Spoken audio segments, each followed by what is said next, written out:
Olá, tudo bem? Você sabe muito bem que a maquete do prédio não é o prédio, né? O mapa do Brasil não é o Brasil. É uma representação do Brasil. O mapa não é o território. Já escutou essa frase? A maquete não é o prédio, é uma representação do prédio. Então, a nossa realidade, ela é subjetiva. Ela é uma representação da realidade que está ocorrendo lá fora. Tem a ver com o modo como nós filtramos essa realidade. Eu posso ter gêmeos vivendo na mesma casa, um se torna religioso, o outro se torna criminoso. Eu pergunto para o religioso, por que você virou religioso? Por que você ficou religioso? Só por causa da infância que eu tive. Eu pergunto para o criminoso, por que você ficou criminoso? Por que você se tornou criminoso? Por causa da infância que eu tive. Os dois viveram no mesmo contexto familiar, ou às vezes até no orfanato, que eram órfãos, que já aconteceu o caso assim. Mas por que um seguiu para a religiosidade e o outro seguiu para a criminalidade? Porque o mapa não é o território, porque a maquete não é o prédio, porque a sua interpretação da realidade não é a realidade. Toda realidade é subjetiva. Então, se você não está gostando da realidade que você está interpretando, muitas vezes é suficiente apenas mudar a interpretação. No momento que você muda a interpretação, você muda a emoção. A emoção está ligada à interpretação. O fenômeno, a realidade em si, ela não tem emoção nenhuma. A emoção começa a ocorrer no momento que você faz a interpretação. E a nossa interpretação, ela depende das nossas crenças. A maioria das crenças nós adquirimos nos primeiros 7 anos de vida, quando o nosso cérebro funciona como se fosse uma esponja. Uma criança de 6 anos, ela está consciente, mas não está consciente que está consciente. Ela funciona como se absorvendo tudo que ela recebe. Então, os preconceitos ela pode adquirir nessa fase, as crenças limitantes. Você deve estar perguntando assim, mas eu não tenho mais 7 anos, o que eu faço agora? A boa notícia é que tudo isso que você adquiriu não está em cimento nem em aço, isso está em linguagem. Do mesmo modo que foi adquirido linguisticamente, pode ser recriado linguisticamente. Nós somos os únicos animais no planeta Terra que temos essa habilidade de reinterpretar aquilo que aconteceu com a gente. Então, se você não está gostando do mapa que está representando o seu território, se você muda o mapa, você vai passar a explorar esse território de uma forma diferente. Essa é a mensagem de hoje. Ficamos por aqui. Até a próxima. Olá, tudo bem? Quero conversar com você hoje sobre a preocupação sem razão de ser. Você sabia que 99% daquilo que a gente se preocupa não acontece? A gente sofre por antecipação. Tem gente que não tem fracasso na vida porque tem medo do sucesso. Mas se tiver sucesso, vai acontecer isso, vai acontecer aquilo, eu posso perder. E no fim, a pessoa termina sem fazer nada. Então tem coisas que nós trazemos do passado que nos prejudica e tem coisas que nós pensamos sobre o futuro que nos prejudica. Uma das coisas que a gente traz do passado que nos prejudica é o sentimento de culpa. Nós temos o sentimento de culpa, é um sentimento do passado, você já percebeu? Você não fica culpado por uma coisa que você ainda não fez. Só que o sentimento de culpa é um sentimento inútil. Por que ele é inútil? Porque já aconteceu. Por que adianta você ficar se sentindo culpado? Já aconteceu. Só que o fato de você ficar culpado, isso cria um problema para o futuro. Então por isso que você tem que aprender a perdoar a si mesmo e os próximos de você. Perdão, antes de ser um ato de amor, é um ato de inteligência. Só não perdoa quem é burro. Eu não vou perdoar o meu pai pelo que ele me fez. Onde é que seu pai está hoje? Ele já morreu. Ele vai ficar muito sem dormir essa noite, né? O fato de você não perdoar o seu pai só prejudica uma pessoa, você. É mais ou menos assim, ó. É como se você tomasse veneno e quisesse que a outra pessoa morresse envenenada. Não é um absurdo isso? Você tomar veneno e querer que o outro morra envenenado? Ora, a falta de perdão causa esse problema na pessoa. A pessoa com a falta de perdão, ela tem ressentimento no coração. Ressentimento do passado causa resignação do futuro. Então a primeira coisa que você tem que fazer é perdoar o seu passado. perdoar você, porque você não é perfeito, ninguém aqui é perfeito, nós estamos aqui para evoluir, isso aqui é uma escola, estamos aqui para aprender, estamos aqui para contribuir, estamos aqui para fazer uma diferença, e com o sentimento de culpa carregado não dá certo. Então primeiro a gente perdoa a gente mesmo, e a gente perdoa os nossos entes queridos, aí nós estamos zerando esse processo, e aí nós vamos olhar para o futuro como uma possibilidade, aí a gente pode focar no futuro, porque é lá que nós vamos passar o resto da nossa vida. Por isso que o futuro é importante. É muito simples. Sabe por que o futuro é mais importante que o passado?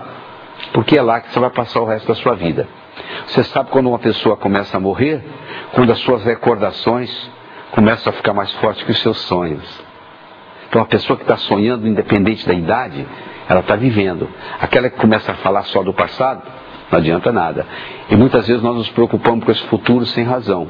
Já que 99% daquilo que a gente se preocupa não vai acontecer, olha tanto sofrimento antecipado por nada. Não é verdade? Essa é a nossa mensagem de hoje. Até a próxima. Olá, tudo bem? Nós somos consequência daquilo que nós pensamos e daquilo que nós comemos. O ser humano é consequência do pensamento e da comida que ingere. O nosso pensamento interfere no nosso sentimento, que consequentemente interfere no nosso comportamento. Se você pensa uma coisa triste, você começa a se sentir triste, é provável daqui um pouquinho você começa a chorar, não é verdade? Se você começa a pensar uma coisa alegre, você começa a se sentir alegre, daqui um pouquinho você começa a sorrir, não é verdade? Então olha que interessante, o pensamento gera o sentimento, que gera o comportamento. O sentimento, ele pode ter o nome que ele quiser. Na realidade, nós só temos dois tipos de sentimento. Ou é um sentimento agradável, ou é um sentimento desagradável. Claro que queremos ter sentimentos agradáveis e queremos evitar sentimentos desagradáveis. Não é isso? Pois é. O sentimento, ele não cai na nossa cabeça. Nós não estamos caminhando na rua e de repente o sentimento de tristeza cai na cabeça. Surgiu um pensamento a nível consciente, ou às vezes até inconsciente, esse desencadeou um sentimento que desencadeou um comportamento. Olha que modelo interessante.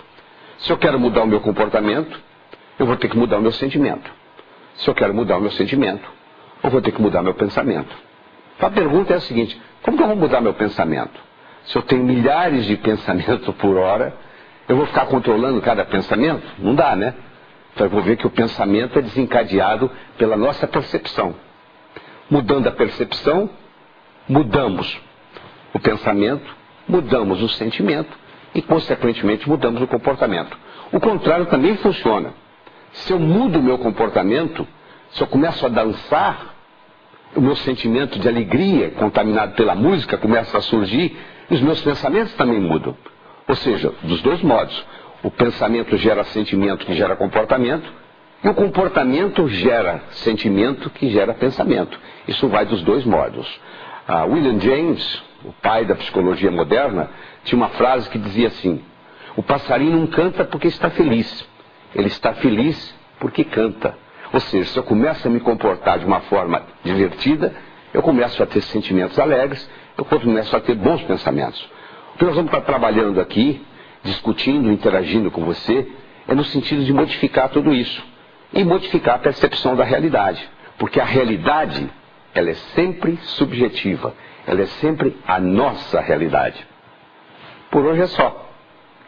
Até a próxima. Olá, tudo bem? Você já escutou o termo autoestima, não já? Você já escutou o termo autoimagem? Qual a diferença? Autoestima é o modo como nós nos sentimos. Autoimagem é o modo como nós nos vemos. O nosso desempenho, tanto pessoal quanto profissional, nunca será maior do que a nossa autoestima, do que a nossa autoimagem. Os nossos pais não fizeram nenhum curso para ser pai ou mãe. Para você ser médico, você precisa fazer medicina. Para você ser engenheiro, você precisa fazer engenharia. E assim por diante. Mas para você ser pai ou mãe, a única coisa que você precisa ter é uma relação sexual. Então os pais não são treinados para educar os filhos. Eles cometem erros com a gente e nós cometemos com os nossos filhos.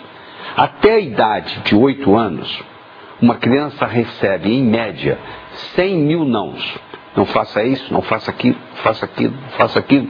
E isso vai limitando a criança, vai lesando a autoimagem, e aí, como a vida continua, nós temos que fazer um mecanismo de compensação, e como já dizia o Dr. Adler, discípulo de Sigmund Freud, toda compensação traz uma deformação. Então nós fazemos uma dicotomia, nós temos uma persona que nós apresentamos para os outros e temos a nossa própria identidade, que a gente não deixa os outros ver. Então nós ficamos nessa se faz de conta. E aí a nossa autoestima fica lesada. No momento que nós lesamos a nossa autoestima, o que acontece? O nosso desempenho cai. No momento que nós melhoramos a nossa autoestima, é mais ou menos igual modificar um termostato. Se você coloca um ar-condicionado numa sala e coloca 21 graus Celsius, a temperatura da sala vai ficar mais ou menos em torno de 21 graus Celsius, porque aí está o termostato.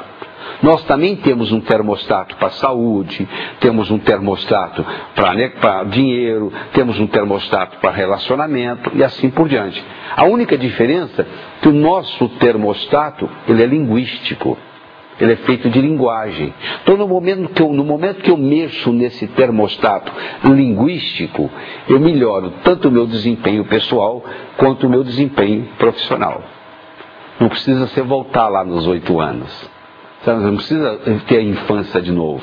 A qualquer momento nós podemos fazer isso. Então, no momento que nós entendemos que a nossa autoimagem, que a nossa autoestima é criada de linguagem e ela pode ser também recriada linguisticamente, nós temos todo o poder que nós precisamos nas nossas mãos.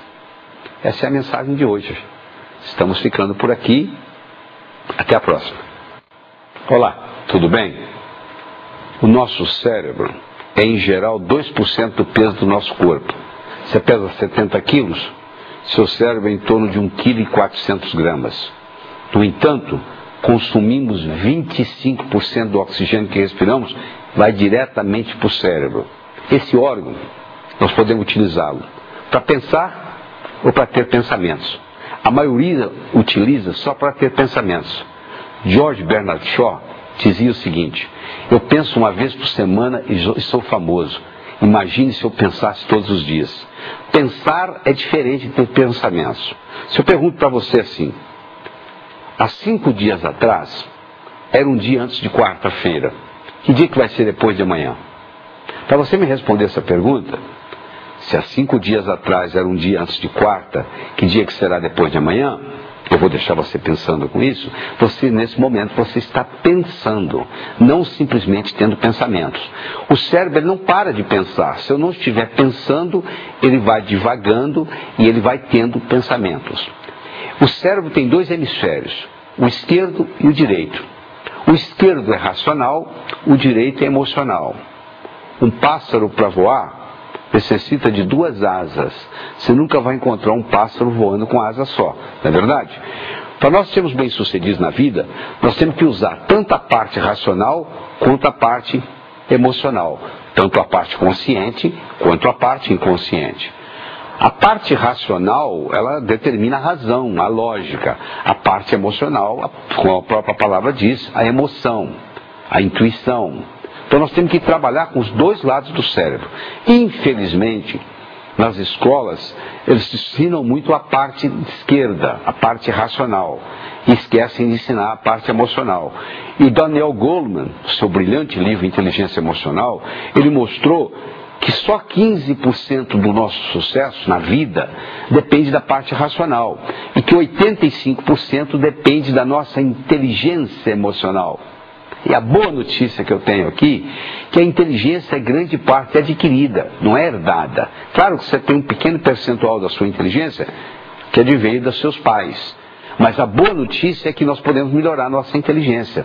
O Einstein, o homem mais inteligente do século XX, imagine por um segundo se ele não soubesse ler ou escrever.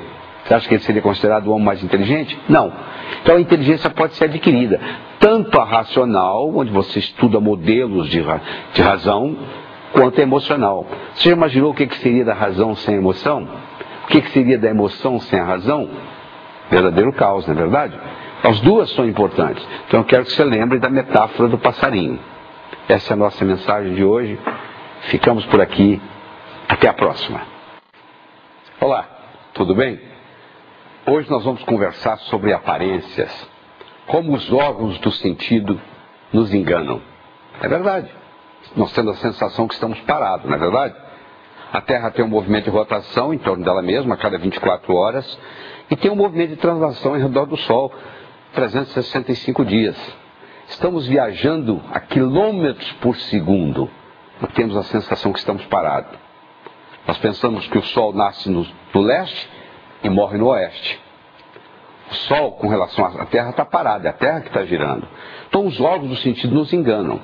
Como grande parte da nossa percepção de realidade advém dos órgãos dos sentidos, nós captamos muita coisa equivocada. E interpretamos aquilo e começamos a atuar como se aquilo fosse verdade. Percepção é realidade, tudo mais é ilusão. Se eu capto algo, identifico e interpreto, aquilo passa a ser uma verdade para mim, a não ser que eu pare e reanalise, é o que nós estamos tendo a oportunidade de fazer aqui. Se você analisa a vida dos grandes indivíduos bem-sucedidos, como o caso de Charles Chaplin, como o caso de Thomas Edison, como o caso de Henry Ford, são pessoas que tiveram uma infância muito difícil. E geralmente a pessoa reclama assim, sabe por que eu não sou bem-sucedido? Porque eu tive uma infância difícil. Eu digo, ter uma infância difícil é um privilégio. O problema é o filhinho de papai. É aquele que o pai cria como se fosse um gatinho de apartamento. Que se você soltar lá fora, na primeira noite morre. Então o fato de você ter uma infância difícil foi um privilégio. 85% das pessoas bem-sucedidas no mundo tiveram uma infância difícil. Então isso é um privilégio. O nosso passado foi uma necessidade para chegarmos a esse ponto. O nosso futuro é uma possibilidade. O nosso passado, ele é conhecido, porém imutável. O nosso futuro, ele é desconhecido, porém mutável. Nós somos co-criadores da nossa existência. Ou seja, não interessa como você viveu até hoje. Daqui para frente, se você quiser, você pode mudar. Nós somos os únicos animais no planeta Terra que temos a habilidade de transcender. Transcender significa começar de novo. Não interessa o que aconteceu. A partir de hoje é diferente. Então, ter esse conceito, entender esse poder que nós temos de criar a realidade, é fundamental para o trabalho que nós estamos desenvolvendo aqui. Pois é, por hoje é só. Ficamos por aqui. Até a próxima. Olá, tudo bem? Hoje nós vamos conversar sobre a importância do desempenho.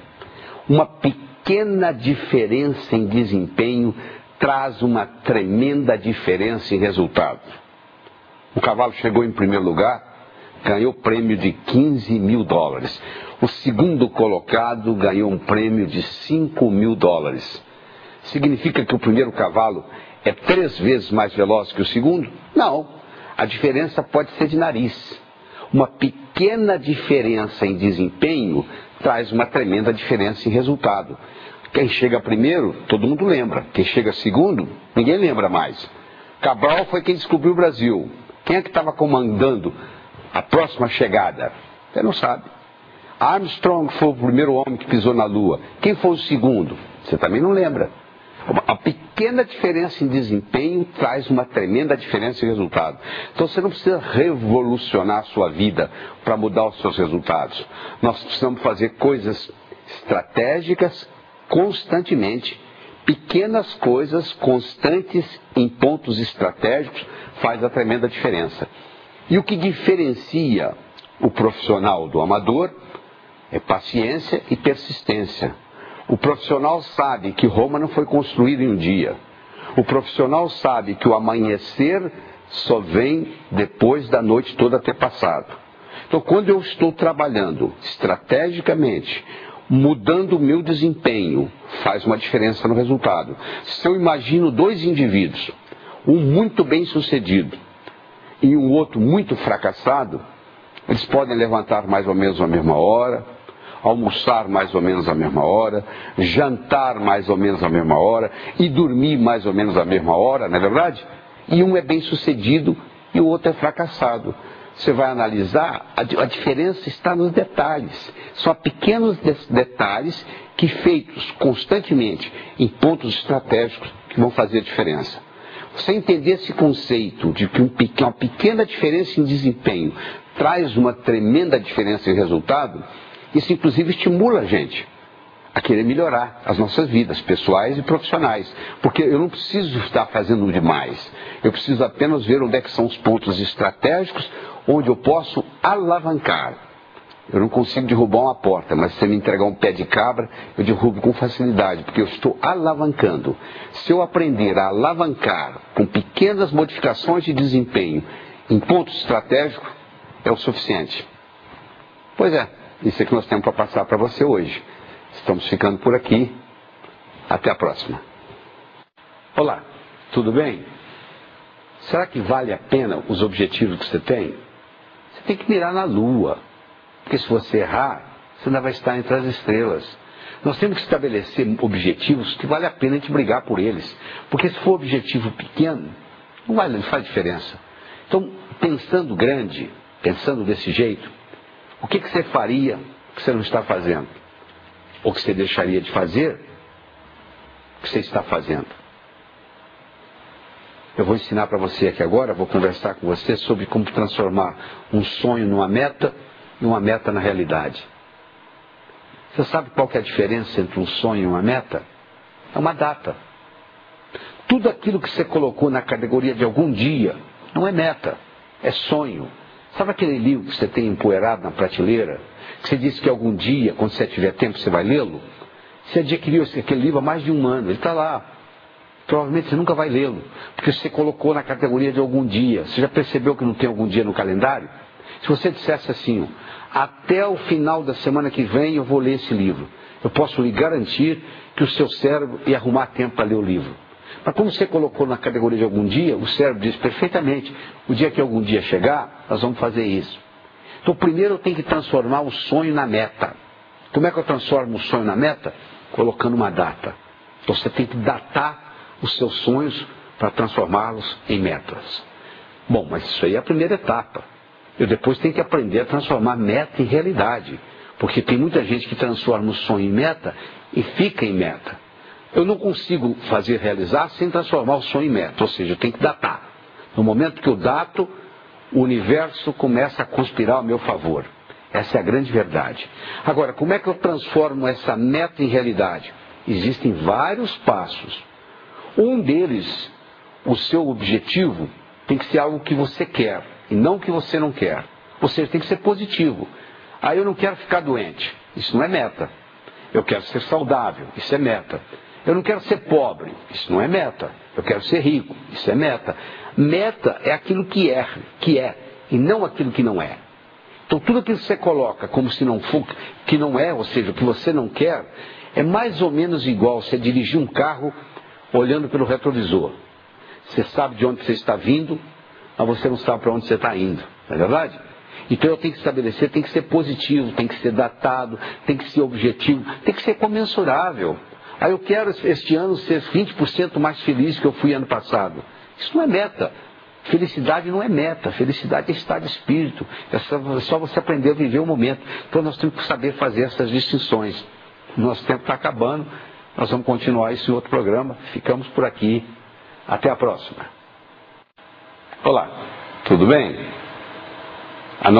Nosso desempenho depende da nossa autoimagem. Como é que nós podemos modificar essa autoimagem? 3 mecanismos. Muito simples. O primeiro é o diálogo interno. Você já percebeu que nós temos uma conversa dentro da nossa cabeça? O tempo todo falando com a gente? Essa que está perguntando que conversa. Exatamente essa. Olha o poder desse diálogo. Eu vou pegar uma tábua de 40 centímetros de largura, 20 metros de comprimento, vou colocar no chão, no solo. Vou convidar você para caminhar de uma extremidade para outra da tábua. Tem problema? Tem? Não.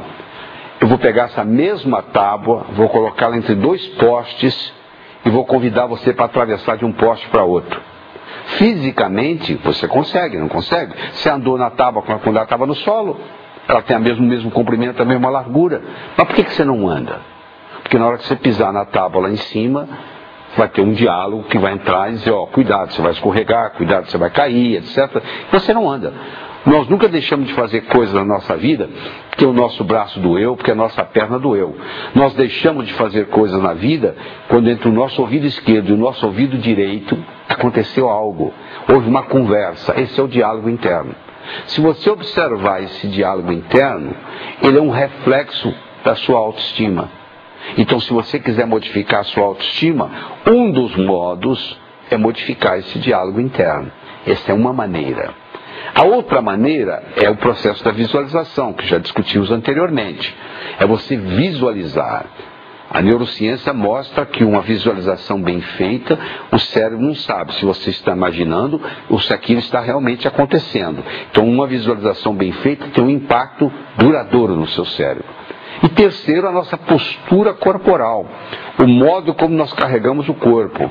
Existe um conhecimento que eu vou passar agora, que é você imaginar que tem um gancho vindo do céu, que puxa a sua cabeça para cima, que estica o seu pescoço, e que seus ombros relaxam, aí você fica numa postura tal que a energia flui com mais facilidade, melhora a sua saúde, melhora a sua autoestima. As pessoas deprimidas, em geral, são pessoas que olham para baixo, são pessoas cabisbaixas. Se você começar a andar olhando para o chão, no terceiro, quarto dia você já está deprimido. Às vezes não leva nem isso.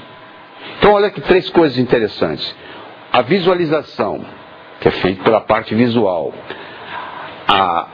O gancho, que é feito pela parte sinestésica. E o diálogo interno, que é feito pela parte auditiva. Quando eu junto essas 3, eu posso modificar a minha autoestima. Modificando a minha autoestima, eu modifico o meu desempenho, tanto pessoal quanto profissional. A mensagem de hoje é esta. Estamos ficando por aqui. Até a próxima. Olá, tudo bem? Não acredite em mim. Como é que você fica? Se você acreditar, você está acreditando em mim. Se você não acreditar, você também está acreditando que eu falei para você não acreditar. Coloquei você num paradoxo. Olha o poder do paradoxo. O paradoxo dá um poder muito grande. Diz que uma vez Deus estava conversando com o diabo e o diabo perguntou para Deus assim: o senhor é onipotente, né? Ele disse: sou. Então eu só quero que o senhor construa uma pedra que o senhor não consiga levantar. Olha que situação difícil. Se Deus construir uma pedra que ele não consegue levantar, o diabo vai dizer: então você não é onipotente, poxa, você conseguir levantar a pedra. Se ele conseguir levantar a pedra, ele vai dizer: você também não é onipotente, você não construiu uma que você não levantasse. Olha que coisa impressionante. O paradoxo tem um poder muito grande. E o mundo é paradoxal. Nós não aprendemos a fazer raciocínios paradoxais na escola. Então você aprender a pensar paradoxalmente, ou seja, como é que essa situação seria ao inverso? E se? Você escutou isso? E se? É assim que a gente sai de um paradoxo. Quando você encontra um paradoxo, para você sair do paradoxo, você tem que criar um novo paradigma. Então esse questionamento, e se, isso faz uma diferença enorme. Para isso acontecer, eu tenho que perceber que se eu tiver uma crença positiva, eu tenho uma ação positiva, eu tenho um resultado positivo. Por outro lado, se eu tiver uma crença negativa, eu tenho uma ação negativa, eu tenho um resultado negativo. Então a primeira coisa para a libertação é a conscientização. Conscientização, às vezes, que estamos dentro de um paradoxo. Então temos que criar um novo paradigma. Quais são as crenças que você tem que não estão sendo úteis mais? Que ficaram obsoletas. Quando eu tinha 7 anos de idade, a minha mãe dizia: não atravesse a rua sozinho. Excelente, muito bom.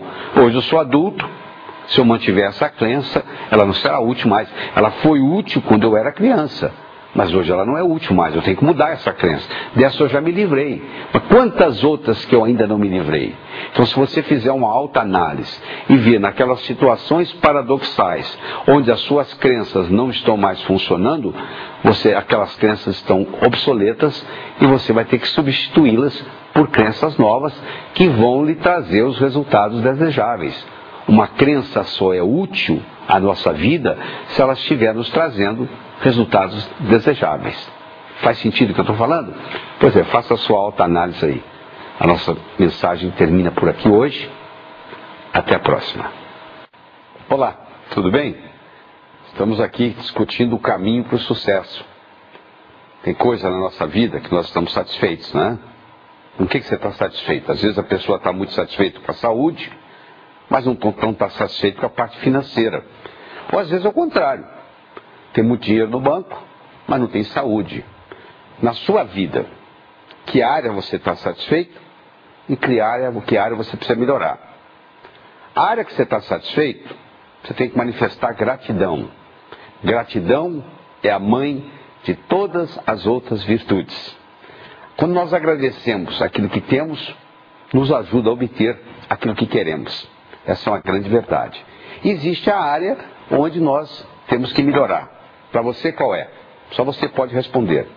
Aí você deve estar pensando assim: ah, mas isso aí também depende de sorte. Eu digo, não.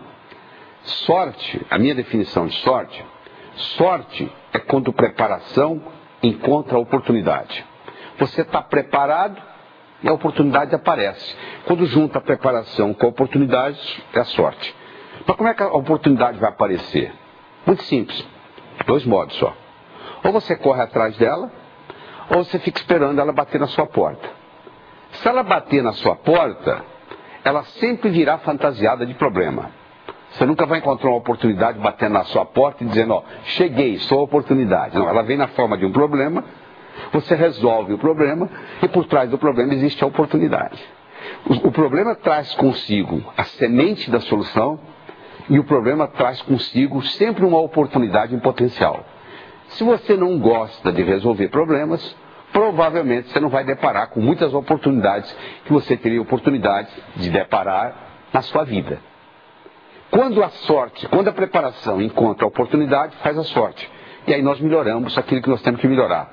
Existe um ditado lindo que diz assim: quem olha para fora sonha, quem olha para dentro acorda. Por que esse ditado é tão verdadeiro? Porque o verdadeiro despertar é um despertar interior. Primeiro eu tenho que despertar para o sucesso. Eu espero que essa conversa que nós estamos tendo aqui estimule você a começar a pensar e a desencadear aí no seu cérebro, na sua mente, ideias que vão estimular ideias, que vão estimular ideias e que farão uma diferença. Tudo que é grande começa pequeno. Então nós estamos começando com pequenas palavras que vão modificando o processo e vão desencadeando no caminho certo. O caminho do sucesso ele tem que ser percorrido de uma forma persistente e paciente. Não existe sucesso da noite para o dia. Isso é uma ilusão. Aquele cara que está fazendo sucesso, de repente, ele já vem batalhando há anos naquilo. Certo? Por hoje é só. Ficamos por aqui. Até a próxima. Olá, tudo bem? Hoje eu quero conversar com você sobre autoaceitação. Nós somos, na vida, aquilo que recusamos a ser. Eu não quero ser igual a minha mãe. Você é igualzinho a sua mãe. Todo mundo sabe disso, menos você. Sabe por quê? Porque as palavras, em geral, têm uma representação linguística no cérebro. Se eu falar porta, você pensa numa porta. Se eu falar vaca, você pensa numa vaca. Se eu falar a palavra não, a palavra não tem representação linguística no cérebro. Você vai pensar naquilo que vem depois do não. Quer ver? Ó? Não pense azul. Que cor que você pensou? Não pense numa maçã. Nem verde, nem madura. Nem com casca, nem sem casca. Que fruta que você está pensando? Quando uma mãe diz para uma criança, não perturbe a sua irmãzinha, ela está dizendo para perturbar. Eu disse, mas como é que eu vou educar meu filho? Você vai dizer o que você quer e não o que você não quer. O que você quer que essa criança faça? Que ela trate bem a irmãzinha. Então você fala assim, ó, trate bem a sua irmãzinha. Quando nós usamos o não, nós fazemos exatamente aquilo que vem depois do não. Se eu digo eu não quero ser do jeito que sou, eu acabo sendo do jeito que sou. Então olha o segredo. O segredo é eu me autoaceitar do jeito que sou. Paradoxalmente, quando eu me autoaceito, existe a possibilidade de mudança. Enquanto eu estiver rejeitando parte de mim, eu continuo sendo aquilo que eu estou rejeitando. Nós somos na vida aquilo que nós rejeitamos. E não faça comparações, porque você começa a se comparar com os outros, tem sempre alguém mais bonito que você, tem sempre alguém mais forte que você, tem sempre alguém mais inteligente que você, não é verdade? No momento que você se propuser a se comparar com os outros, você sai sempre perdendo. O que você tem que fazer? Você tem que comparar você com você mesmo. Como que eu era 5 anos atrás, como eu sou hoje, como eu quero ser agora para frente. Então você está fazendo comparação de você com você. Porque cada pessoa é indivíduo. Por isso chamo de indivíduo. É individual, é próprio, é característico, é inusitado. Não tem ninguém no mundo igual a você. A sua impressão digital não tem nenhuma igual à sua. Então você é único. Então não dá para você se comparar com os outros. Porque no momento que você começa a se comparar, você pode desenvolver então um complexo de inferioridade. E no momento que você desenvolve um complexo de inferioridade, isso vai atrapalhar a sua autoestima, vai atrapalhar o seu desempenho, vai atrapalhar aquilo que você está querendo manifestar no seu universo físico. Entendeu? Então é por isso que nós temos que entender que nós temos que falar aquilo que nós queremos e não aquilo que nós não queremos. Por causa dessa representação linguística que a palavra não tem no cérebro. É isso aí. Essa é a mensagem de hoje. Ficamos por aqui. Até a próxima. Olá, tudo bem? Às vezes a pessoa pergunta por que eu estou estacionado na vida. Eu respondo, provavelmente você atingiu o seu nível de sistematização. Você sabia que um americano perde, em média, 8 a 10 minutos por dia procurando a chave do carro de manhã? Onde é que está minha chave? Onde é que está minha chave? Onde é que está minha chave? Por que ele não coloca um prego na parede, coloca a chave na hora que chega, tira a chave na hora que sai? Não é verdade? Isso é americano, você imagina nós brasileiros, que somos mais desorganizados. Então, o seu nível de sucesso vai depender muito do seu nível de sistematização. Vai depender muito de quanto você usa bem o seu tempo. Se nós dormimos 8 horas por noite, em média, e o dia tem 24, sobram 16, não é verdade? Dessas 16, se você trabalha 8, você passa pelo menos 50% do tempo trabalhando. Então como é que você administra essas 8 horas? Como é que você faz para poder produzir mais com menos? Fazendo mais com menos. O grande segredo está na sistematização. Você conhece aquele ditado que diz assim, se você quer que uma coisa ocorra, entregue para uma pessoa ocupada? Por quê? Porque a pessoa ocupada ela já tem aquela sistematização do que tem que fazer. Uma pessoa que não faz nada, você pede ela para fazer uma coisa, aquilo é um projeto, aquilo é um absurdo, aquilo é uma complicação. Hoje, no mundo que nós vivemos, complexo, veloz e incerto, quem corre anda, quem anda está parado, quem está parado está andando para trás. Ou seja, como o universo se tornou muito mais dinâmico, e as próprias escolas não estão preparadas para ensinar os alunos para esse mundo, as escolas estão ensinando para um mundo que não mais existe, que é da era industrial, e nós já estamos na era do conhecimento, já estamos até na era da nanotecnologia, ou seja, já passamos até da era do conhecimento. Então tudo acontece num modo complexo, veloz e incerto. E com isso, o que acontece? Coisa que funcionava antes, não funciona mais. Se eu não tenho uma sistematização atualizada do meu processo, eu vou ficando para trás. Então eu tenho que estar num constante processo de aprendizagem. É o eterno aprendiz. Antigamente você se formava, colocava o seu diploma na parede e o resto da sua vida você vivia em função daquele diploma. Hoje, quando você recebe o seu diploma, aquilo que lhe deu o diploma já ficou obsoleto. Aquela sistematização que você adquiriu já não é suficiente. Então você tem que estar constantemente questionando como que eu posso sistematizar melhor o meu dia. Como que eu posso usar o meu tempo de um modo mais eficiente. Essa é a nossa mensagem de hoje. Ficamos por aqui. Até a próxima. Olá, tudo bem? Tem um assunto interessante para conversar com você hoje. É sobre dinheiro. Qual a sua relação com relação a dinheiro? Dinheiro é fácil, dinheiro é difícil. Gente rica não entra no céu. É mais fácil um camelo passar pelo fundo de uma agulha do que um homem rico entrar no céu. Você imagina uma criança escutando isso, aquele camelo enorme e aquele buraquinho da agulha pequenininho. Só que o conceito não é bem esse. Em Jerusalém, antigamente, tinha as grandes muralhas, os grandes portões, que se fechavam às 6 horas da tarde. Quando chegava uma caravana de camelos, depois das 6 horas da tarde, não podia entrar. O camelo tinha que entrar pelo fundo da agulha, que era uma portinhola feita dentro do grande portão. Só que um camelo, para passar pelo fundo da agulha, 2 coisas tinham que ocorrer. Primeiro, ele tinha que descarregar o que ele vinha carregando. E segundo, ele tinha que passar de joelhos, que não é difícil para camelo. A simbologia é a seguinte: para nós entrarmos no reino dos céus, nós temos que entrar humildemente, sem os nossos bens materiais.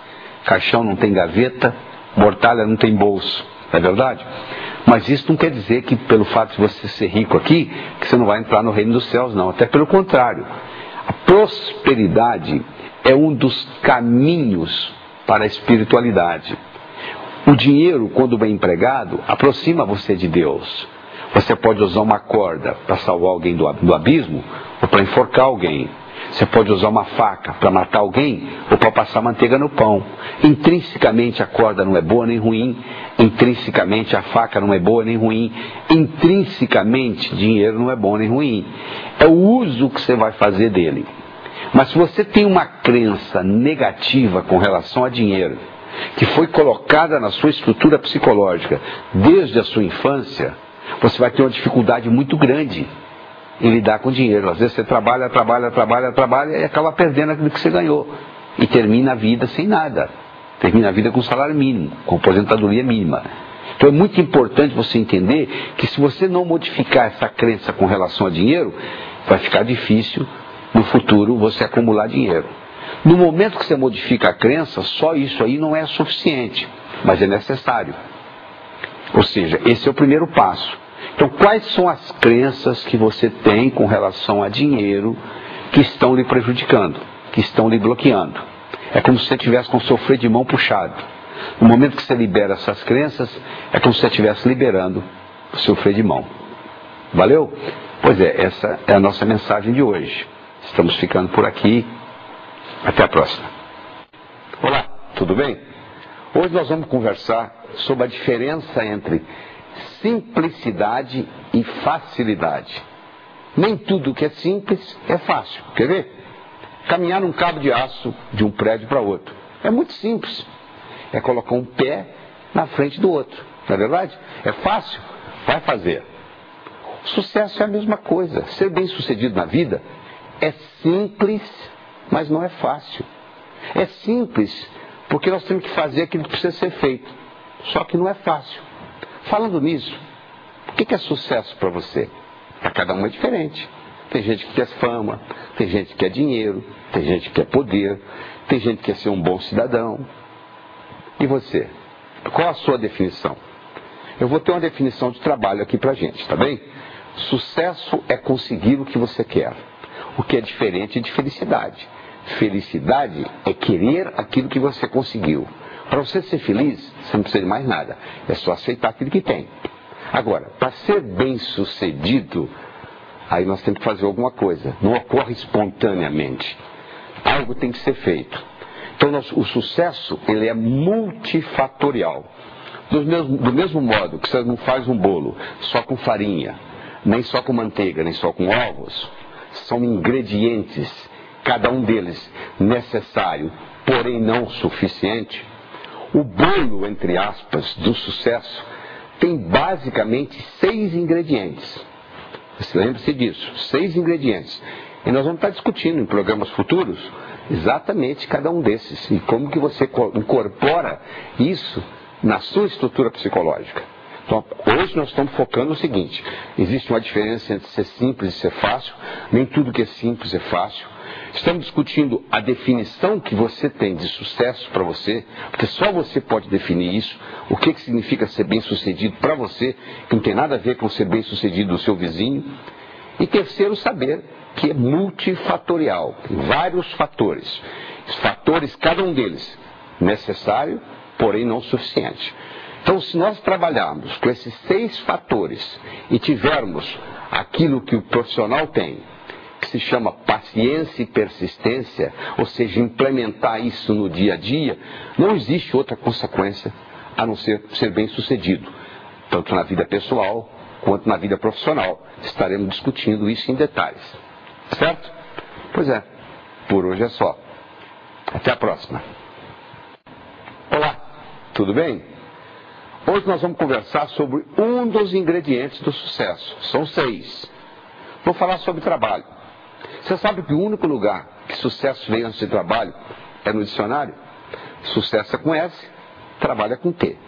Mas, por outro lado, trabalho sozinho não traz sucesso. O operário de fábrica trabalha a vida inteira, aposenta com salário mínimo, não é verdade? Então não é só trabalhar, é trabalhar de uma forma inteligente. Então eu quero fazer uma distinção aqui muito importante entre duas palavras: eficiência e eficácia. Eficiência significa fazer bem feito. Você tem uma tarefa, você vai realizá-la, você faz ela bem feito. Agora, eficácia é fazer o que precisa ser feito. Não adianta eu fazer bem feito aquilo que não precisa ser feito. Verdade? Todas as vezes que nós vamos utilizar o nosso tempo, que é crucial, que é a nossa vida, e o nosso dinheiro, que é a energia vital, então se você for gastar tempo e dinheiro em alguma tarefa, a pergunta crucial antes de você iniciar essa tarefa é a seguinte: isso precisa ser feito ou não? Se a resposta é não precisa ser feito, não gaste tempo fazendo. Então as pessoas bem-sucedidas, elas investem tempo e dinheiro naquilo que precisa ser feito. E não simplesmente fazer bem feito, coisa que não tem necessidade de fazer. É a famosa burocracia. Nós aqui no Brasil somos um país muito burocrata. Eu sempre brinco que a única coisa que nos salva da burocracia brasileira é a sua própria ineficiência. Qualquer empresa que você for faz pelo menos 20% das atividades não precisar ser feito. Então você tem que estar sempre questionando no seu dia a dia: o que eu estou fazendo que não necessita ser feito? Talvez foi necessário fazer no passado. Talvez houve uma razão por aquilo. Mas se nós não analisarmos diariamente e discutirmos isso, nós vamos continuar fazendo coisa que não precisa ser feita. Ora, se você faz bem feito algo que não necessita ser feito, não tem validade nenhuma. Você está gastando energia vital por nada. Então, um dos ingredientes do sucesso é a dedicação ao trabalho. Mas dedicação ao trabalho de uma forma inteligência. Trabalhando primeiro com eficácia e depois com eficiência. A ordem dos fatores aqui altera o produto. Primeiro questiona a eficácia. Precisa ou não ser feito? Aí bem, precisa ser feito, aí nós vamos entrar com a eficiência. Então vamos fazer bem feito. Por hoje é só. Ficamos por aqui. Até a próxima. Olá, tudo bem? Toda realidade física é criada duas vezes. Primeiro a gente cria na mente, depois a gente manifesta no universo físico. Quer ver uma coisa? Observe qualquer objeto aí onde você esteja. Faz diferença, qualquer um. Isso que você escolheu, primeiro passou pela mente de alguém, para depois se manifestar aí, não é verdade? Bom, isso na sua vida é a mesma coisa, não tem nada diferente. Tudo que existe no universo físico foi primeiro criado na mente. Então nós criamos mentalmente e depois manifestamos. Nem tudo que nós criamos mentalmente manifestamos, porque existem outros componentes do processo. Um deles é a emoção.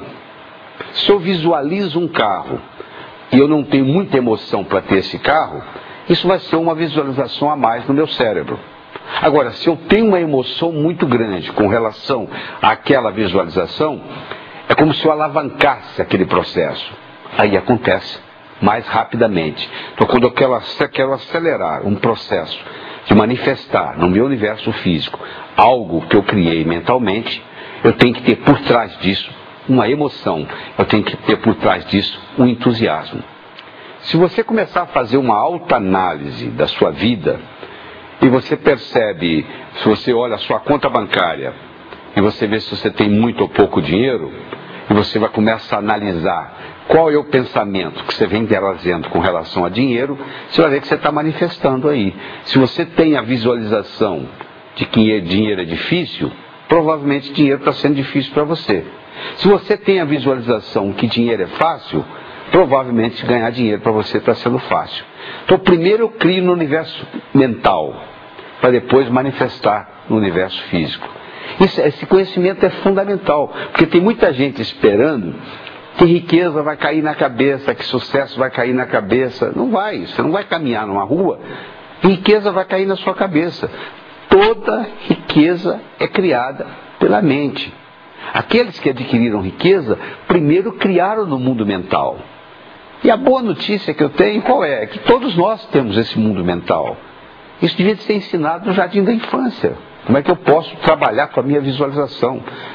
Quando uma pessoa faz uma visualização bem feita, o cérebro não sabe se aquilo realmente está acontecendo ou só está sendo imaginado. O fenômeno neurofisiológico é o mesmo. Olha o impacto que isso tem. Espero que você lembre-se disso, vai se lembrar disso para sempre. Por hoje é só. Ficamos por aqui. Até a próxima. Olá, tudo bem? Hoje nós vamos discutir ver para crer ou crer para ver. São Tomé dizia, eu preciso ver para crer. É um modo de você perceber a realidade. Vendo, você acredita. Mas nós já discutimos que isso pode enganar a gente. E o contrário, crer para ver. Juscelino Kubitschek, quando quis criar Brasília, ele não viu Brasília primeiro. Ele acreditou que naquele cerrado ele poderia fazer Brasília. E transformou aquele cerrado em Brasília. Foi crer para ver. As pessoas bem-sucedidas, elas são visionárias. Elas creem para ver. O que você está precisando crer para ver, para manifestar na sua vida? Nós temos 3 modos de adquirir conhecimento. Nós temos o olho da carne, o olho da mente e o olho do espírito. O olho da carne são os órgãos dos sentidos que nós captamos. O olho da mente é essa habilidade que nós temos de visualização. Albert Einstein foi considerado pela revista Time o homem mais inteligente do século XX. Einstein dizia, imaginação é mais importante do que conhecimento. Todas as vezes que houver uma disputa entre imaginação e conhecimento, imaginação ganha. E imaginação o que é? Visualizar. Imaginação é crer, é criar, é imaginar primeiro uma coisa que ainda não é realidade. Então, se você quiser ser mais bem-sucedido na sua vida, tanto pessoal quanto profissional, você tem que passar por esse processo de crer para ver. O universo é potencialmente um lugar abundante. Tem para todo mundo. Para eu ganhar, você não precisa perder. A não ser que você insista. Aí o problema é seu. Então nós temos que entender que o universo sendo abundante, nós temos que partir do princípio da abundância. Porque se nós partimos do princípio da escassez, a gente acha, mas não dá para fazer porque não tenho isso, porque não tenho aquilo. Nunca deixe aquilo que você não tem atrapalhar aquilo que você tem. Nunca deixe aquilo que você não pode fazer atrapalhar aquilo que você pode fazer. Eu não estou perguntando o que você não pode fazer. Estou perguntando o que você pode fazer com o que você tem. E todos nós temos uma consciência. E através da nossa consciência, nós podemos visualizar. Visualizando, criando uma visão, nós podemos transformar essa visão em realidade. Então a mensagem de hoje é muito simples. É crer para ver. E por hoje é só. Ficamos por aqui. Até a próxima. Olá, tudo bem? Hoje eu quero conversar com você sobre o seguinte. O nosso potencial é muito maior do que a gente pensa. Tem uma história verídica de uma mulher que estava com um menino de 4 anos dirigindo uma caminhonete, uma das estradas do Texas, nos Estados Unidos. O pneu furou, ela foi trocar o pneu, o macaco empenou e sem ela perceber, o filhinho dela ficou preso debaixo da caminhonete.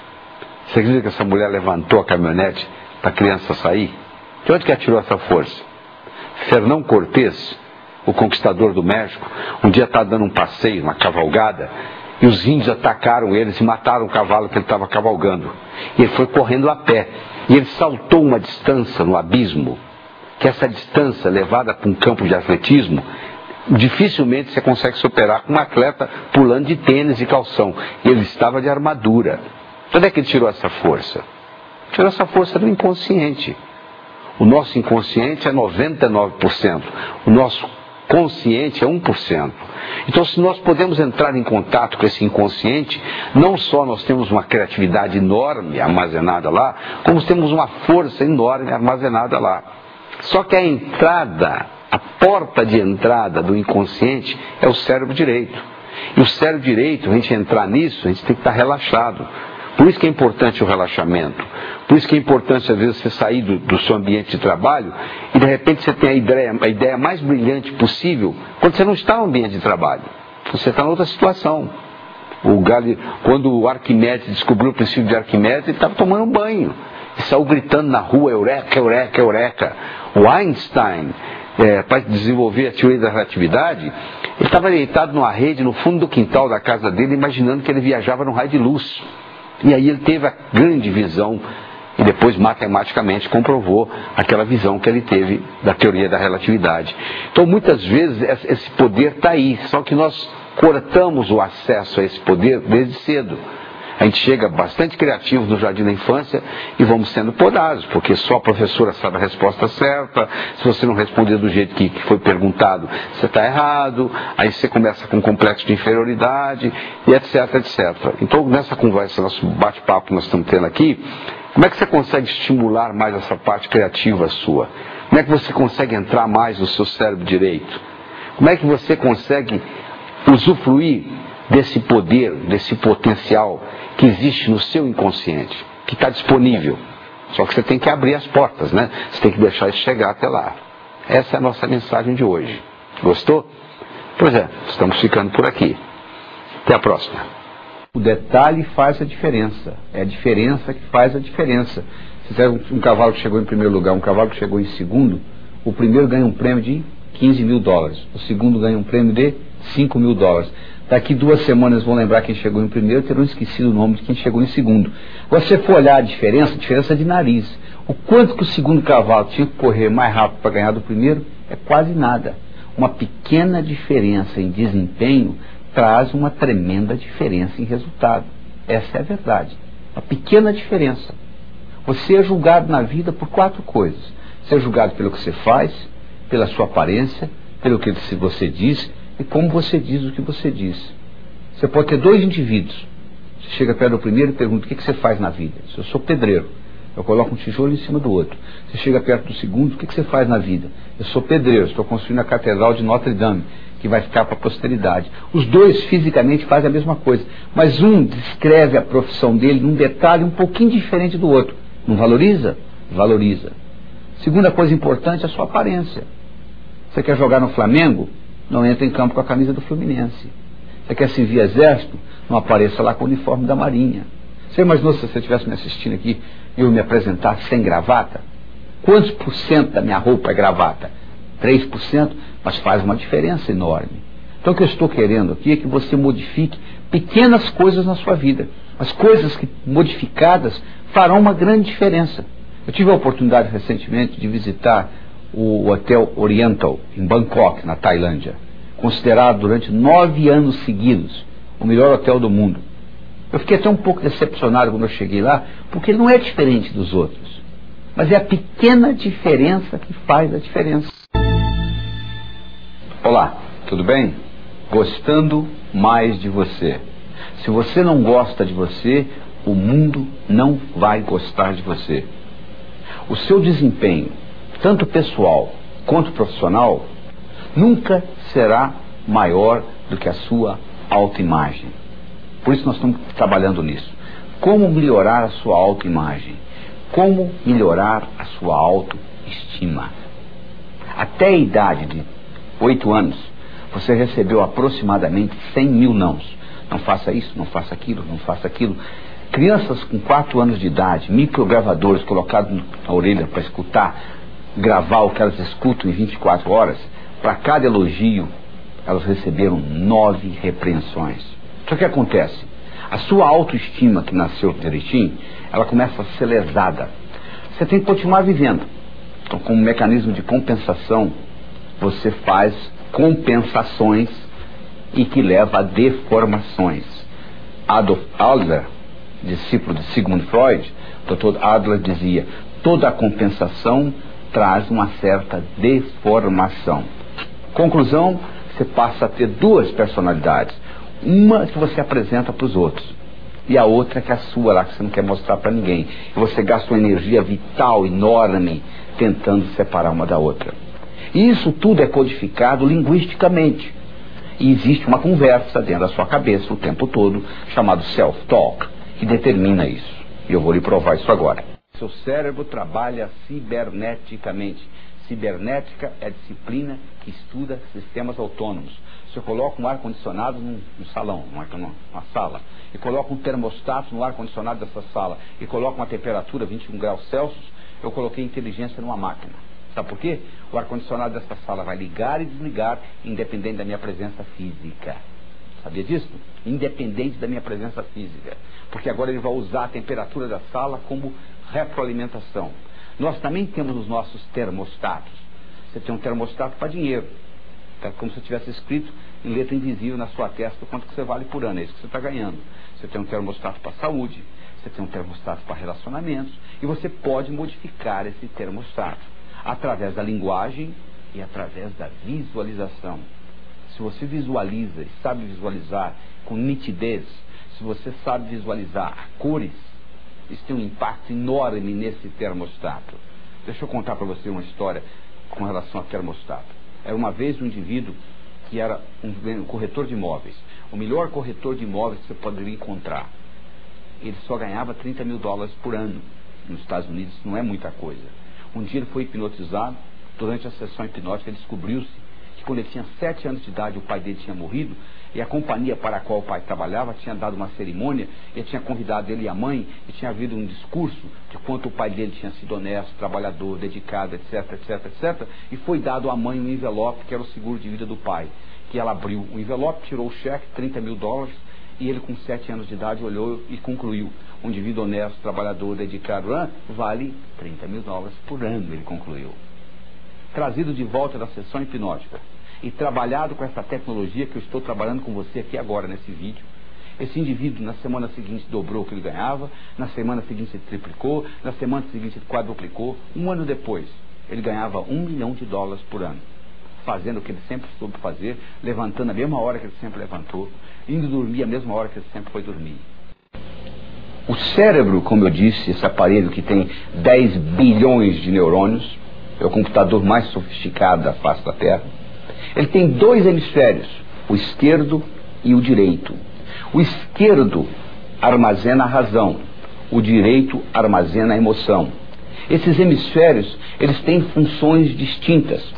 O esquerdo é digital, o direito é analógico. O esquerdo é analítico, o direito é sintético. O esquerdo pensa em preto e branco, o direito pensa em colorido. O esquerdo é detalhista, o direito é global. Estão vendo as diferenças com a intuição? Você, por exemplo, tem um indivíduo que é muito cérebro esquerdo. Ele se preocupa com o detalhe, mas ele não vê o todo. Ele consegue ver a árvore muito bem, mas ele não consegue ver a floresta. O indivíduo que é cérebro direito, predominantemente, ele já faz o contrário. Ele consegue ver o todo, mas ele não consegue ver o detalhe. Ele consegue ver a floresta, mas ele não consegue ver a árvore. Então o que nós estamos fazendo aqui, nós temos que fazer um equilíbrio entre o cérebro esquerdo e o direito, entre a razão e a emoção. Todas as vezes que houver uma incongruência, uma discrepância entre o cérebro esquerdo e o cérebro direito, você paga um preço.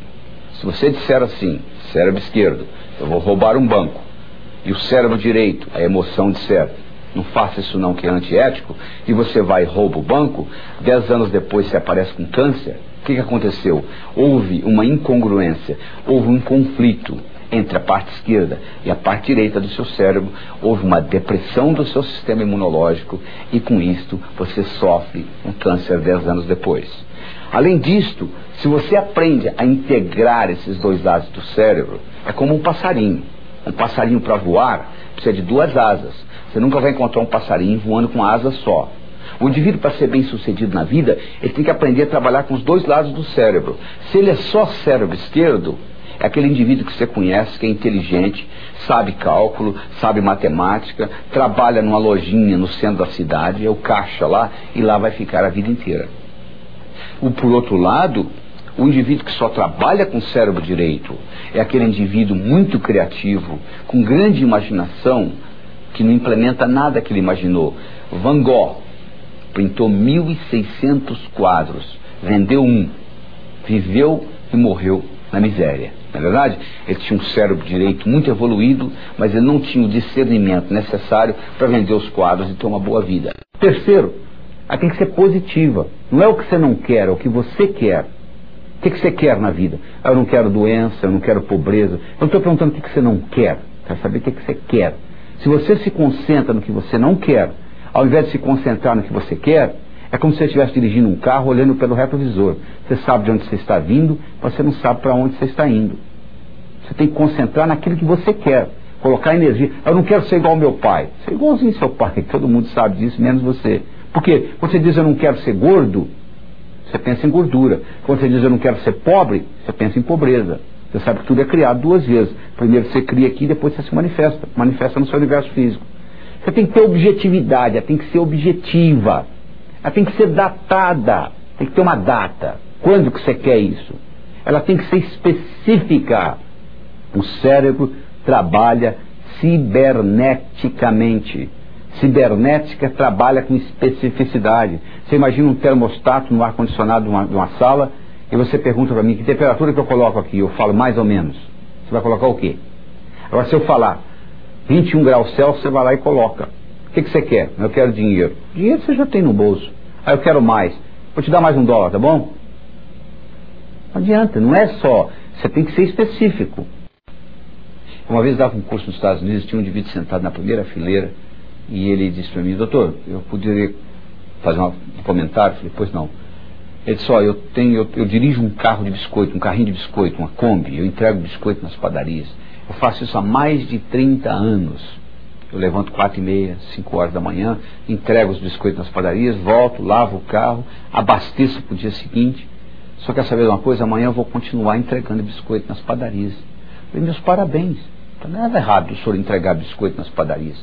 O que tem de errado é que muita gente, no fundo, quer entregar biscoito e culpa a sociedade, a inflação, a corrupção, porque não vai para frente.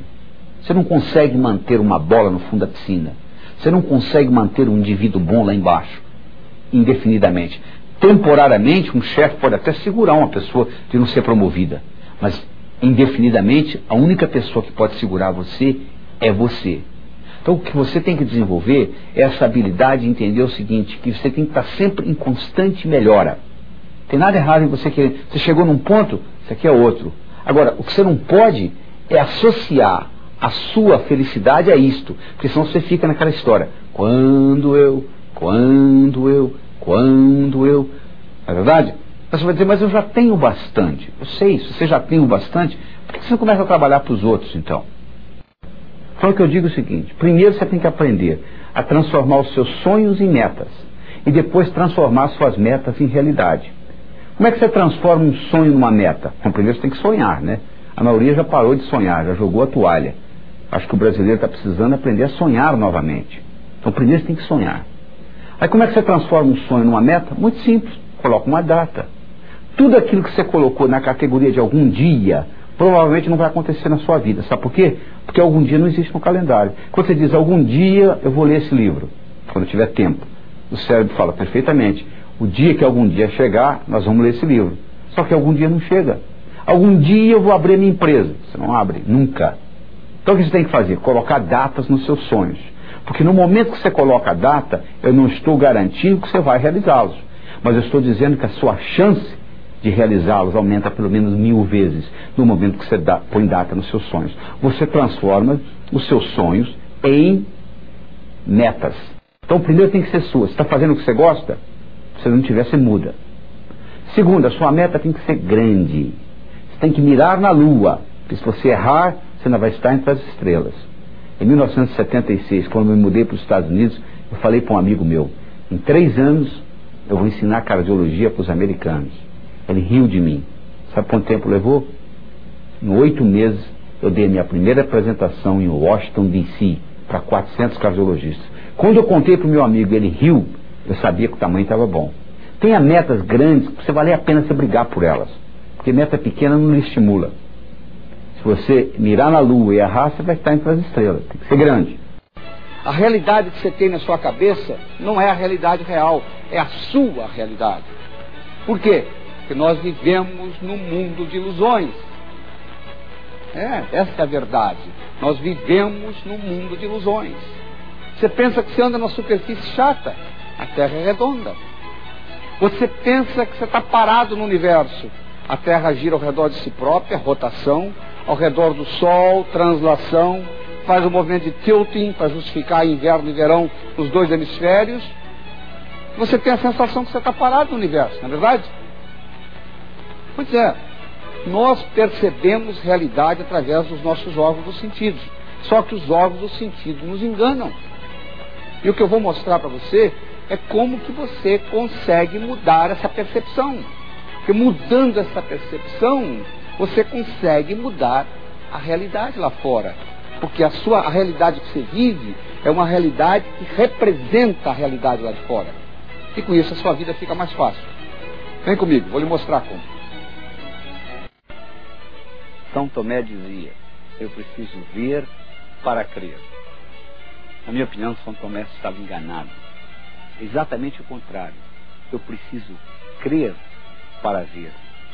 Já imaginou se todo brasileiro assumisse a atitude seguinte: eu só acredito que a situação do Brasil vai mudar o dia que mudar. Eu também. Todo mundo ficaria de braços cruzados esperando a situação mudar. Tudo que acontece de importante no universo, alguém primeiro acreditou antes de ver. Então o paradigma é exatamente o contrário, é crer para ver, em vez de ver para crer. Diz que um executivo chegou em casa um dia, com uma mala cheia de trabalho para o dia seguinte. Ele tinha um filhinho de 6 anos de idade, queria brincar com ele. Um filhinho perturbando: pai, vamos brincar, pai. E o executivo disse: não, filho, o pai não pode brincar, ele tem muita coisa para fazer. E o menino continuou insistindo. Aí o executivo teve uma ideia. Ele abriu o jornal, tinha o mapa do mundo. Ele pegou uma tesoura, cortou aquilo em pedacinho, entregou para o menino e falou: meu filho, ó, monta aí, na hora que estiver tudo certinho, o pai brinca com você. Pensando que isso fosse demorar horas. 5 minutos depois o menino volta: pai, está montado. Isso não é possível, filho. Mas como que você fez isso? Muito simples, pai. Aquele jornal que o senhor me deu cortado, do outro lado da página tinha o retrato de um homem. Eu coloquei o homem certo. Quando eu virei, o mundo estava certo. Mas não é isso verdade? Quando o homem está certo, o mundo está certo. Os estudos mostram também que é muito importante para a sua autoestima você aprender a sorrir. Você já percebeu que as mulheres sorriem mais do que os homens? E elas vivem mais, 9 anos mais do que os homens.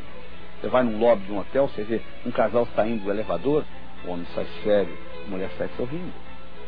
Quando você sorri, você libera do seu sistema nervoso, do seu sistema endócrino, uma substância chamada beta-endorfina, que é um hormônio importante. E isso ajuda, é um hormônio anti-estresse.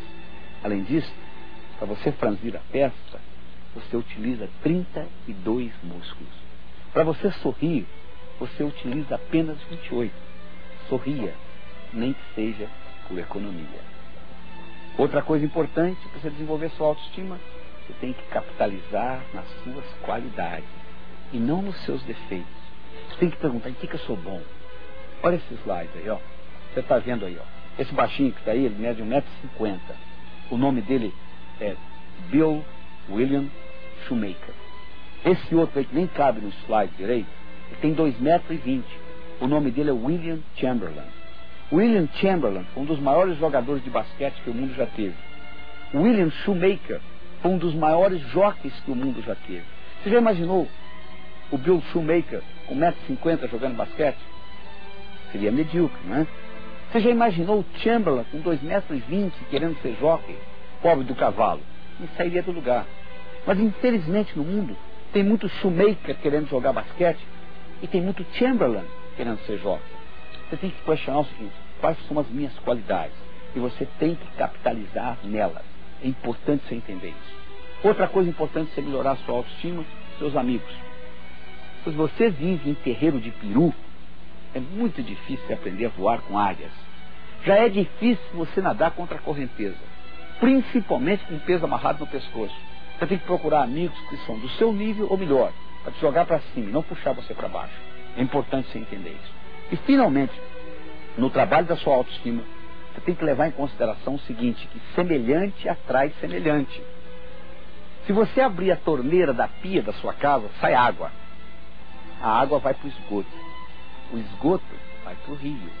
O rio vai para o mar. A água vai para a água. Para quem que vai dinheiro? O pobre? Não, para quem tem dinheiro. Sucesso? Para quem tem sucesso. Amor? Para quem tem amor. Ódio? Para quem tem ódio. Então você quer aumentar seu sucesso na vida? É muito simples. De vez em quando você para e dá uma avaliada e diz assim, quais são as coisas importantes que eu já fiz na minha vida que eu fui bem sucedido. E você começa a pensar naqueles sucessos do passado e aquilo lhe permite atrair mais sucesso no futuro. Slide aí.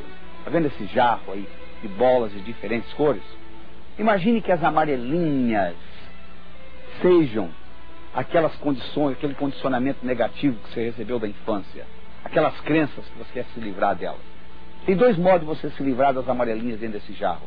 Você pode ir lá e pegar uma por uma e tirar, psicoterapia faz isso. Ou você pode, sob pressão, injetar bolas de outras cores e automaticamente as amarelinhas serão eliminadas.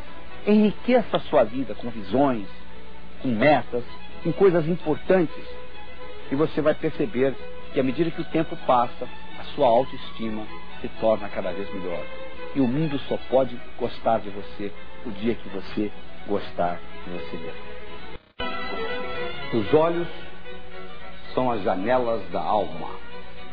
Já escutou isso? Eu digo o seguinte, os olhos são as janelas da mente. Através do movimento dos olhos, você pode aumentar a sua criatividade, melhorar a sua memória, aguçar a sua inteligência e se tornar um melhor comunicador. Como? Vamos aprender. Você pode movimentar os seus olhos em 9 posições diferentes. Você pode olhar para cima, para a esquerda, para o centro, para a direita. Você pode olhar na horizontal, para a esquerda, para o centro, para a direita. Você pode olhar para baixo, para a esquerda, para o centro, para a direita. Dependendo da posição que você coloca o olho, você ativa uma área diferente do cérebro. Todas as vezes que você olha para cima, você ativa no cérebro o trabalho com imagens. Se você olha para cima, para a direita, você está criando imagens que você ainda não tinha. Por exemplo, se eu solicito que você pense num elefante roxo, de cauda amarela e orelhas vermelhas, você nunca viu um elefante roxo, de cauda amarela e orelhas vermelhas. Você olhando para cima, para a direita, facilita a sua visualização desse elefante. Se eu lhe pergunto qual foi a cor da blusa ou da camisa que você usou antes de ontem, se você olhar para cima, para a esquerda, você ativa a parte do cérebro que vai lhe trazer aquela imagem. Então, através do movimento dos olhos para cima, você facilita o processo visual. Se você trabalha com os olhos na horizontal, você já está ativando a parte auditiva. Do mesmo modo, se você olha na horizontal para a direita, você está ativando a parte do cérebro que cria sons. Por exemplo, um compositor musical compondo no piano, se ele olha na horizontal para a direita, ele se torna um melhor compositor, por incrível que pareça. Se você olha na horizontal para a esquerda, você está recordando os sons que você já tinha no seu cérebro. Por exemplo, você lembra da face do indivíduo, você não consegue lembrar do nome. E de repente, João, me lembrei. O que você fez? Você colocou o olho na posição certa. Aliás, muitas reclamações de que a minha memória é ruim, na realidade não tem memória ruim. Todas as memórias são boas. Só que às vezes o indivíduo tem dificuldade em ter acesso à memória porque o movimento dos olhos está fraco. Do mesmo modo que você enfraquece a musculatura estriada, a musculatura do seu corpo, você enfraquece a musculatura do globo ocular. Então, à medida que você enfraquece, você movimenta menos e com isso prejudica a sua memória. Quando você olha para baixo, para a esquerda, você ativa essa conversa que tem aí dentro do seu cérebro, que nós chamamos de self-talk. Você passa a conversar mais com você mesmo. Você percebeu que você está conversando com você o tempo todo? Essa conversa que está perguntando que conversa, essa aí. Se você olha para baixo, para a direita, você tem sensações proprioceptivas do seu corpo e emoções.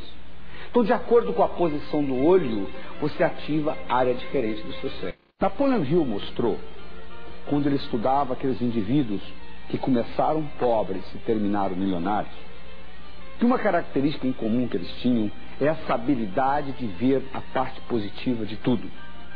Se você entrega um copo pela metade para alguém, essa pessoa pode vê-lo metade cheio ou metade vazio. Tudo na vida tem o seu lado bom e o seu lado ruim.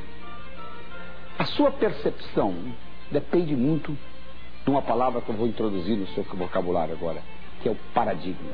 Depende muito do paradigma que você vive. Paradigma nos explica o mundo e são um conjunto de regras, regulamentos que nos faz ser bem sucedido nesse mundo. Por exemplo, se você é do sexo masculino e num domingo de manhã você vai à piscina e você tira a sua camisa e mostra seus mamilos, não tem nada demais. Você mergulha na piscina, sai, tudo bem. Se você é do sexo feminino, você vai a um clube e você tira o sutiã, vai ser uma confusão. Mas por quê? Por que o mamilo masculino pode ser mostrado e o mamilo feminino não pode? Simplesmente por paradigmas. Se eu for na floresta amazônica, a Índia anda com o mamilo de fora e tudo normal, não tem nada. Porque ela nasceu assim, ela foi criada naquele paradigma. E os paradigmas estão pra gente do mesmo modo que a água e peixe. O peixe não sabe que ele vive na água, a não ser que você tire ele da água. Se um peixe nunca saiu da água, ele nem vai saber que existe água. Você só percebe que você vive dentro de paradigmas o dia que você sair do paradigma. E o interessante é que no momento que você sai do paradigma, as coisas mudam. Outras coisas acontecem. Então o que nós vamos começar discutindo nesse vídeo é como que nós fazemos para perceber o paradigma no qual nós vivemos e o que nós temos que fazer para mudá-los. Tá bom? Como você joga. Por exemplo, no mundo empresarial, antigamente um executivo era um indivíduo que resolvia problemas na empresa e reagia ao mercado.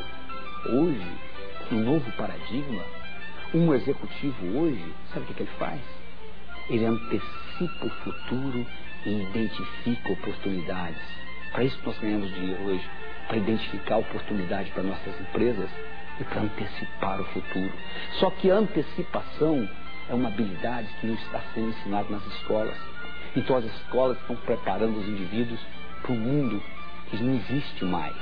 Este é que é o grande problema. É o problema educacional, onde o indivíduo sai da faculdade, conhece todas as respostas das múltiplas escolhas. Depois que ele aprendeu todas as respostas, o mundo muda as perguntas.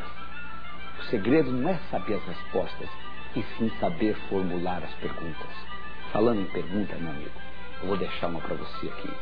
Você quer ser um mudador de paradigmas? Você quer mudar o paradigma na sua vida? Uma coisa eu posso dizer: o que hoje é impossível na sua vida é impossível baseando-se no paradigma que você vive. Se você mudar o paradigma, isso se torna possível. Então a pergunta que você tem que fazer toda manhã é a seguinte: o que é hoje impossível na minha vida, mas que se fosse possível, mudaria fundamentalmente o modo como eu vivo? Você pode fazer essa pergunta para a sua vida pessoal, e você pode fazer essa pergunta para a sua vida profissional. O que é hoje impossível na minha vida pessoal, mas que se fosse possível, mudaria fundamentalmente o meu dia a dia? O que é hoje impossível na minha vida profissional, mas que se fosse possível, mudaria fundamentalmente o modo como eu opero na minha empresa? E respondida a primeira pergunta, eu lhe ofereço uma segunda. E se? Ou seja, e se eu fizesse isso que eu acabei de pensar? E se eu implementasse isso? Como que seria? E você começa a antecipar o futuro. Porque a antecipação do futuro é a habilidade mais importante de agora para frente. De tudo que você aprendeu na vida, a única coisa que sobrou com esse mundo caótico que nós vivemos, onde os paradigmas mudam numa velocidade muito grande, é a sua habilidade de aprender mais rápido. A única vantagem competitiva que você tem hoje é a habilidade de aprender mais rápido. Porque cada dia que passa, o volume de informação cresce. De agora para frente, o volume de informação cresce a cada 4 anos. A partir do ano 2000, cresce a cada 20 meses. Então você tem que fazer uma reestruturação, aprender a identificar e perceber as mudanças do paradigma e mudar com eles. Não tem outro jeito.